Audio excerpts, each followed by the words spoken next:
ಸಮುದ್ರ ಅಗಲ ಉದ್ದ ಆಳ ಇದ್ದರೂ ಅದು ಭೂಮಿಯ ಮೇಲಿದೆ. ಅದಕ್ಕೆ ನೀನು ದೊಡ್ಡವನಲ್ಲ, ನಾನು ದೊಡ್ಡವನು. ಭೂಮಿ ಹೇಳ್ತು ನಾನು ದೊಡ್ಡವನು. ಆನಂತರ ಅಲ್ಲಿ ಆದಿಶೇಷ ಇದ್ದ, ನಾಗರಾಜ ಇದ್ದ. ಅವನೇ ಹೇಳ್ದ, ನೀನು ದೊಡ್ಡವನಲ್ಲ, ನಾನು ದೊಡ್ಡವನು. ಯಾಕೆ ಅಂದರೆ ನಿನ್ನ ಹೊತ್ಕೊಂಡ್ರ ನಾನು.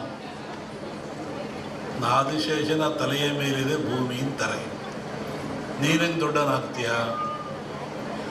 ನಾನು ದೊಡ್ಡವನು, ನಿನ್ನ ಹೊತ್ಕೊಂಡಿದ್ದೀನಿ. ಆಮೇಲೆ ಪಾರ್ವತಿ ಹೇಳಿದ್ಲು, ನೀವ್ಯಾರೂ ದೊಡ್ಡವರಲ್ಲ, ನಾನು ದೊಡ್ಡವಳು. ನನ್ನ ಕಿರಿಬೆರಳ ಮೇಲೆ ಆದಿಶೇಷ ಇದ್ದಾನೆ. ಸಾಗರ ದೊಡ್ಡದಲ್ಲ, ಭೂಮಿ ದೊಡ್ಡದಲ್ಲ, ನಾಗರ ಆದಿಶೇಷ ದೊಡ್ಡವನಲ್ಲ.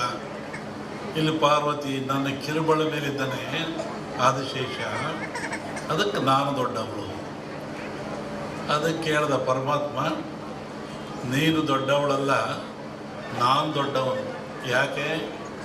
ನೀನು ನನ್ನ ಅರ್ಧಾಂಗಿ, ಅದಕ್ಕೆ ನಾನು ದೊಡ್ಡವನು. ಮತ್ತು ಕೊನೆ ಚರ್ಚೆ ಆಯಿತು,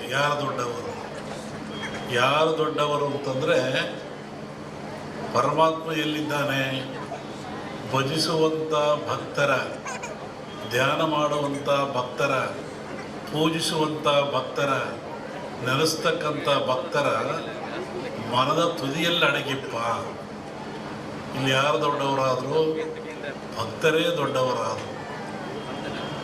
ಇಂತಹ ಭಕ್ತರು ದೊಡ್ಡವರಾದ ಮೇಲೆ, ಮನುಕುಲ ಶ್ರೇಷ್ಠವಾದ ಮೇಲೆ, ಈ ಮನುಕುಲಕ್ಕೆ ಅನೇಕ ಆಘಾತಗಳಿದ್ದಾವೆ, ಅನೇಕ ತೊಂದರೆಗಳಿದ್ದಾವೆ, ನೋವುಗಳಿದ್ದಾವೆ. ವಿಶೇಷವಾಗಿ ಶರೀರ. ಈ ಶರೀರ ಯಾತ್ರಿಂದಾಗಿದೆ? ಪಂಚಭೂತಗಳಿಂದಾಗಿದೆ. ಪಂಚಭೂತಗಳು ಯಾವ್ಯಾವು? ಅನ್ನ, ನೀರು, ಗಾಳಿ, ಬೆಂಕಿ, ಅಗ್ನಿ. ಅದರಲ್ಲೂ ವಿಶೇಷವಾಗಿ ಅನ್ನೋತು ಪ್ರಾಣ, ಪ್ರಾಣೋತು ಪರಾಕ್ರಮ ಅಂದರು. ಅನ್ನ ಇದ್ದರೆ ಮನುಷ್ಯನಿಗೆ ಪ್ರಾಣ ಬರೋದು, ಶಕ್ತಿ ಬರೋದು. ಈ ಅನ್ನ ಎಲ್ಲಿಂದ ಬರ್ತದೆ?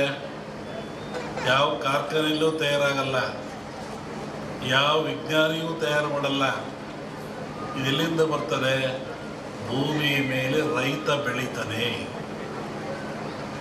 ಭೂಮಿಯ ಮೇಲೆ ಈ ಭತ್ತವನ್ನು, ಜೋಳವನ್ನು, ಕಬ್ಬನ್ನು, ಮೆಣಸಿನಕಾಯಿಯನ್ನು, ಏನು ನಾವು ತಿಂತೀವಲ್ಲ ಆಹಾರಗಳು, ಎಲ್ಲವೂ ಭೂಮಿಯಲ್ಲಿ ಬೆಳೀತಕ್ಕಂಥದ್ದು, ಸಿಗ್ತಕ್ಕಂಥದ್ದು. ನಾವೇನು ಇವತ್ತು ಗಿಡಮೂಲಿಕೆ ಆರಾಧನೆ ಹೋಮ ಮಾಡಿರಲ್ಲ, ಇದೆಲ್ಲಿಂದ ಬಂತು ಅಂದರೆ ಗಿಡಗಳಿಂದ, ವೃಕ್ಷಗಳಿಂದ, ಬಳ್ಳಿಗಳಿಂದ ಇದು ಬಂದಿರತಕ್ಕಂಥದ್ದು.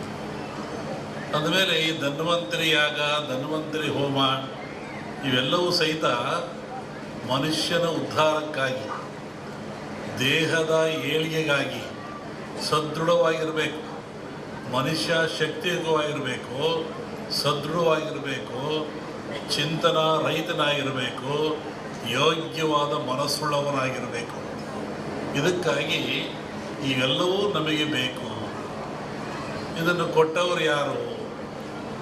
ಭೂಮಿ ಮೇಲೆ ಮನುಷ್ಯ ನನ್ನ ಭಗವಂತ ಹುಟ್ಟಿಸಿದ, ಭಗವಂತನ ಪ್ರೇರಣೆಯಂತೆ ಮಾನವ ಹುಟ್ಟಿದ. ಈ ಮಾನವ ರಕ್ಷಣೆ ಯಾರದು? ತಂದೆ ಕೆಲಸ ಏನು? ತಾಯಿ ಕೆಲಸ ಏನು? ಜೋಪಾನ ಮಾಡೋದು, ಬೆಳೆಸೋದು, ಒಳ್ಳೆ ವಿದ್ಯೆಯನ್ನು ಕೊಡೋದು, ನೀತಿಯನ್ನು ಕಲಿಸೋದು, ತಿಳುವಳಿಕೆ ಕೊಡೋದು, ಸಂಸಾರಕ್ಕೆ ಸೂತ್ರಗಳನ್ನು ಕೊಟ್ಟು ಆದರ್ಶ ವ್ಯಕ್ತಿಯನ್ನಾಗಿ ಮಾಡ್ತಕ್ಕಂಥದ್ದು. ಇಲ್ಲಿ ಭಗವಂತ ಮನುಷ್ಯರನ್ನು ಹುಟ್ಟಿಸಿದ ಮೇಲೆ ಅವನಿಗೆ ಬೇಕಾಗುವ ಎಲ್ಲ ಸವಲತ್ತುಗಳನ್ನು ಕೊಡಬೇಕು. ಅವನು ಯಾವ ಸವಲತ್ತು ಕೊಟ್ಟ? ವಿಶೇಷವಾಗಿ ಆಯುಷ್ಯು, ಆರೋಗ್ಯ. Wealth is lot, something is lot. Money is lot, something is lot. Health is lot, everything is lot. ಆರೋಗ್ಯ ಏನಾದರೂ ಕೆಟ್ಟರೆ ಎಲ್ಲವನ್ನೂ ಕಳ್ಕೊಳ್ತಾನೆ ಮನುಷ್ಯ. ಏನಿದ್ರೇನು ಆರೋಗ್ಯ ಭಾಗ್ಯ ಇಲ್ಲದೆ ಹೋದರೆ ಆಯುಷ್ಯ ರೇಖೆ ಇದ್ದೇನು, ಸಂಪತ್ತು ರೇಖೆ ಇದ್ದೇನು. ಆರೋಗ್ಯ ಇಲ್ಲದವ್ರು ಏನು ಮಾಡ್ತಾನೆ? ಏನೂ ಮಾಡೋಕ್ಕಾಗಲ್ಲ. ಹಾಗಾಗಿ ಭಗವಂತನ ಪ್ರೇರಣೆ ಇಂತಹ ಗಿಡಮೂಲಿಕೆಗಳನ್ನು ಮನುಷ್ಯನಿಗೆ ವರವಾಗಿ ಕೊಟ್ಟ.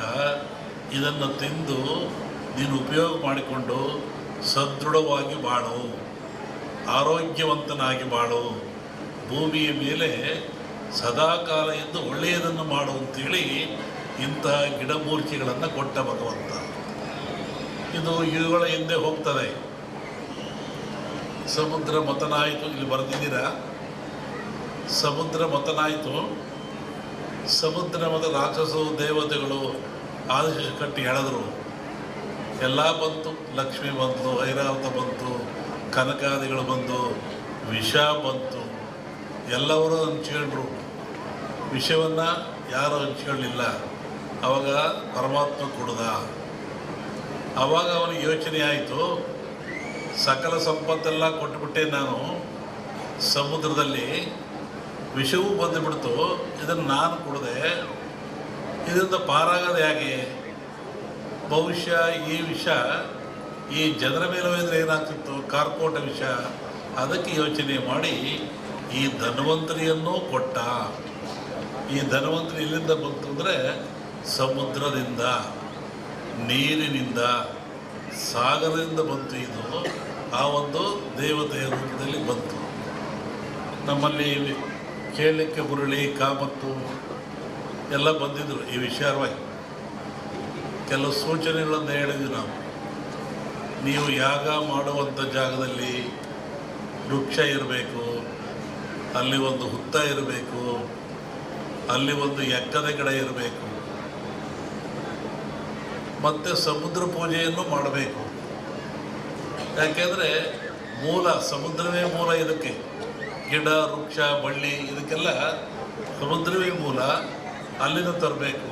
ಹಾಗೆ ಹೀಗಾಗಿ ಈ ಒಂದು ಯಾಗ ಭಾಳ ಚೆನ್ನಾಗಿ ನಡೀತಾ ಇದೆ ಭೂಮಿ ಮೇಲೆ. ಅದರಲ್ಲೂ ಈ ಕರಾವಳಿ ನಡೆದಿದ್ರೆ ಅತ್ಯಂತ ಮನುಕುಲಕ್ಕೆ ಆದರ್ಶವಾಗಿರ್ತಕ್ಕಂಥದ್ದು, ಪ್ರಾಯಶ್ಯವಾಗಿರ್ತಕ್ಕಂಥದ್ದು, ದೀರ್ಘಾಯುಷ್ಯದ ಗುಟ್ಟನ್ನು ನಮ್ಮವರು ಕೊಟ್ಟಿದ್ದಾರೆ. ಪ್ರಕೃತಿಯ ಗುಟ್ಟನ್ನು ಭೇದಿಸ್ತಕ್ಕಂಥ ಅಟ್ಟೆ ಇನ್ನೇನು ಇಲ್ಲ. ಪ್ರಕೃತಿ ಎಲ್ಲ ಕೊಟ್ಟುಬಿಟ್ಟಿದೆ. ಅದರ ಗುಟ್ಟನ್ನು ಭೇದಿಸಿ ಮನುಷ್ಯ ಉಪಯೋಗ ಪಡಿತಕ್ಕಂಥದ್ದು, ಆರೋಗ್ಯವಂತನಾಗ್ತಕ್ಕಂಥದ್ದು.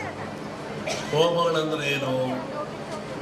ಹೋಮವನ್ನು ಯಾತಕ್ಕೋಸ್ಕರ ಮಾಡ್ತಾರೆ? ಅದರ ಉದ್ದೇಶ ಏನು? ಒಂದು ಕಲ್ಪನೆ ಆಧ್ಯಾತ್ಮಿಕ ಚಿಂತನೆ, ಮತ್ತೊಂದು ಕಲ್ಪನೆ ವೈಜ್ಞಾನಿಕ